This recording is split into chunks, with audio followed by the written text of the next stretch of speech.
ভারতীয় যে মিডিয়াগুলো কুকুরের মতো ঘেউ ঘেউ করে প্রতিনিয়ত, তারাও কিন্তু এখন বলতে বাধ্য হচ্ছে যে বিজেপির কলিজা আছে। সত্যিই বিজেপির কলিজা আছে। এমনভাবে ধরেছেন যে তারা বাধ্য হয়ে ফায়ে ধরে ক্ষমা চাচ্ছে, যে ইতিহাসটা এখন দেখে আমরা গর্ব করে বলতে পারি যে আমরা আসলে বাঙালি জাতি। নতুন বাংলাদেশ নতুন করে ইতিহাস তৈরি করছে। গত 15 থেকে 16 বছর যাবৎ যে ইতিহাস কখনো কেউ দেখেনি, সেই ইতিহাস দেখছে বাংলাদেশ।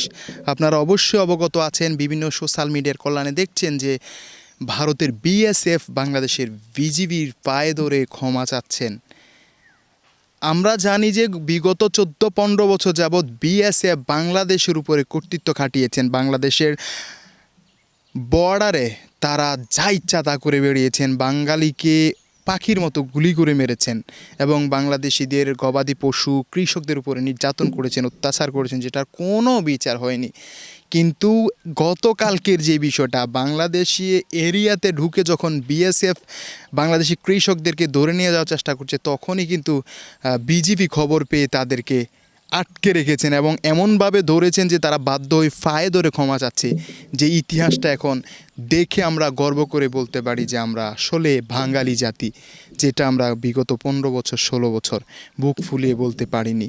আমরা চাই এভাবে মাথা উঁচু করে দাঁড়াবে, কোনো অপশক্তির হাতে নিজেকে সঁপে দেওয়া যাবে না।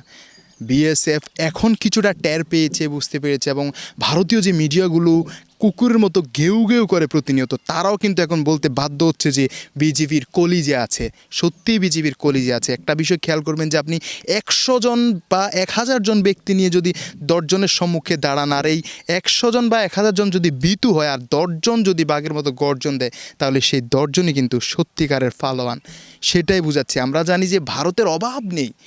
আমরা যদি সমীকরণ টানি যে ভারতের অর্ধেকেরও বেশি, ভারতে বাংলাদেশে অর্ধেকও নেই, 3 ভাগের 1 ভাগও নেই, পাকিস্তানও 2 ভাগের 1 ভাগও নেই। এরপরও ভারত কিন্তু তারা পারবে না, কারণ তারা ভীতু।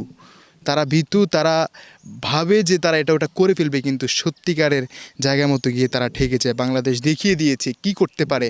বাংলাদেশ নতুন করে ভারতের চোখে চোখ রাঙিয়ে বলছে আর সুযোগ নেই আমাদের উপর অত্যাচার করার। এবার আমরা ঘুরে দাঁড়াবো, এবার আমরা দেখিয়ে দিব আমরাই স্বাধীন সোনার বাংলাদেশ।